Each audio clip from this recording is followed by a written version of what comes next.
What's up guys, welcome back to the channel. And today, it is Monday. I thought to myself, let's start a new series on the channel where every single Monday I will drop a video that's going to be informative about maybe a new product, maybe about the Q50, Q60 cars, maybe something new that's on the market.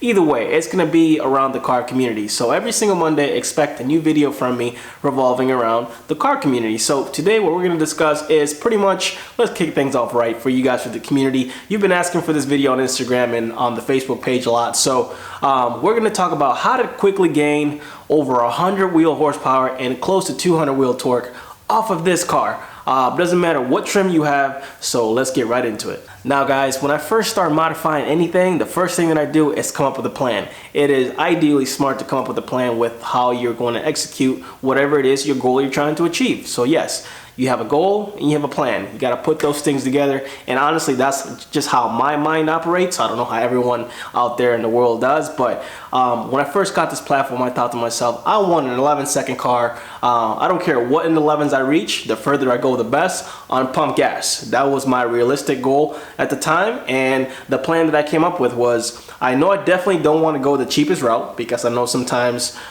cheaper parts tend to have repercussions down the line. So I just went with brands that I thought were safest, they were reliable, and they had a good quality record. So these are the choices that I made, and I hope these help you guys in the future in making your choices as far as getting this car to an 11-second car or X amount of horsepower, whatever the case may be. My goal in this case was an 11-second car, and here's exactly what I did to make that happen. Now, fortunately for me, this platform had already been out for a couple of years, and while I was still doing things with my 3.7, which I got rid of late in 2017. So a lot of you guys had already been pushing the envelope on this platform, shops included. I can't name all of you in this video, but thank you so much for your hard work and research and development towards this platform, and those who still continue to do so today. The first thing that I advise any of you who are looking to modify this VR30 platform in a performance manner, any type of way, is a heat exchanger. So thanks to you guys, I was able to make my right choice, and I went with an AMS heat exchanger. And honestly,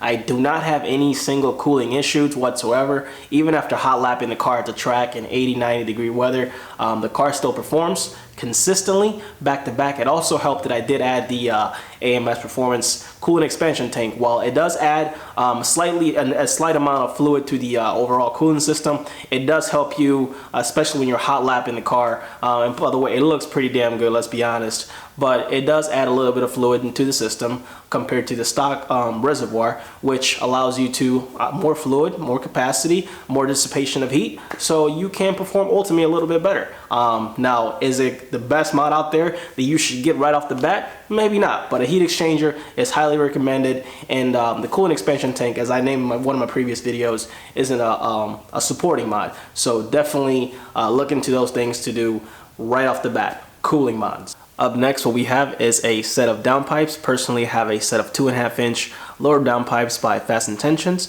And I've had this since I pretty much bought the car on, and I instantly felt the power difference even without the tune. I'd highly recommend whether you go with a 2.5-inch, 3-inch lower downpipe. Either way, like I said, these cars make around the same amount of power with similar bolt-ons when finally tuned. Even without tune, they still do. So make your choice wisely, and hopefully the results are exactly what you're looking for. No, we couldn't just stop right there. The stock diameter exhaust on this thing is like 1 3/4 inches. I cannot just stop right there, so I had to go with a Fast Intentions catback exhaust. Now guys, there's a lot of exhaust systems for this platform out there. Just keep in mind, go with whatever you like, whatever sounds best to you. It really does not matter that much. Whether it's a 3-inch, 2.5-inch, all of these cars full bolt on pump gas and tune make around the same power.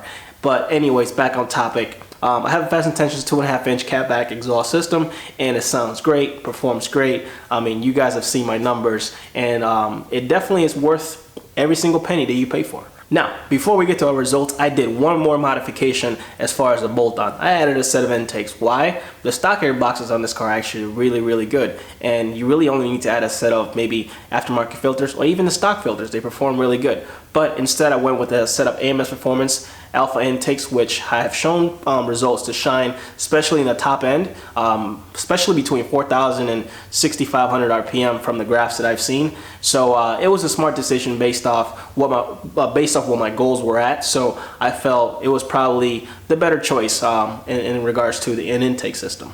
Now, last but not least, to tie all these things together, I went with a tune, an ECU tune precisely. I know there's another way of tuning the car via a piggyback tune, JB4, JB1, whatever you might call it.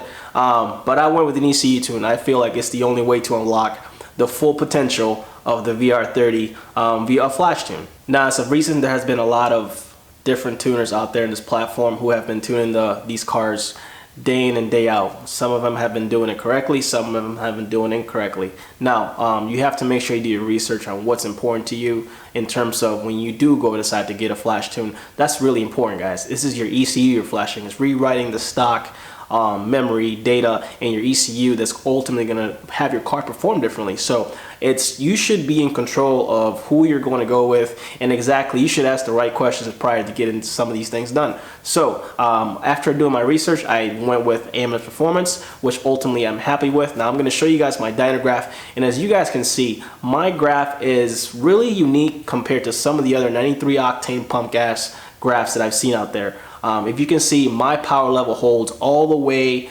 above 400 wheel horsepower, even up to redline. There's not a lot of graphs out there that I can say the exact same thing for, and honestly, this car is a beast. It performs day in, day out. I never take it off the kill map. It's always on max boost setting, whatever the hell it may be. Something to disclose in a later video. But with that said, guys, this car performs. You got the graph does not lie. My time slips do not lie. So yeah, ultimately make sure you research, and you definitely want to make sure what you're putting your money into when it comes to a flash tune. That is a serious decision, guys. Now, as you guys have noticed in my dyno graph, I noted that run 1 didn't have an AMS drive shaft, and run 2 did. Now, those two runs were months apart. We're talking April and October, so obviously two different times, the weather, etc. I wasn't really looking after the numbers. I was more looking at the curve, what changed after including a drive shaft on my build.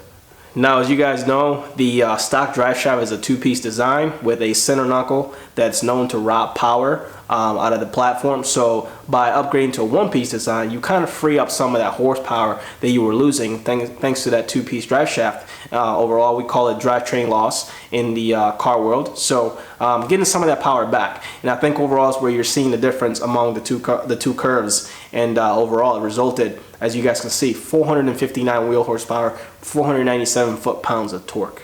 To summarize all the gibberish that we just talked about, we added a heat exchanger for cooling, we added downpipes, we added an exhaust, and then we also added a set of intakes, and ultimately a drive shaft, which is optional, but you know, if you guys can swing it, definitely recommend to do a drive shaft.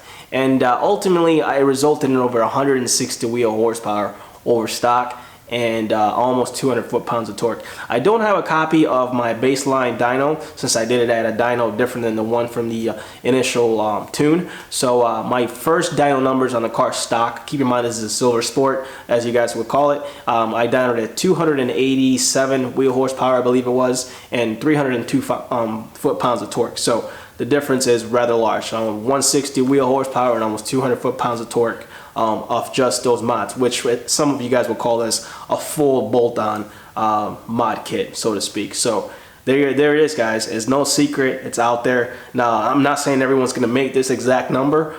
Some people make less, some people make more. It really depends on the tuner, what they're going to do as far as your tune. And ultimately, you know, it really comes to the tuner. You guys have to entrust whatever shop you do go to. Make sure that not only are they tuning you safely, but they're also tuning you correctly. And those are some of the two factors that a lot of people I've seen go wrong in. So they're chasing a number and not a safe, reliable tune. So just keep that in mind, guys. Overall, you want to be happy and be able to drive your car every single day, and you want to start every single morning.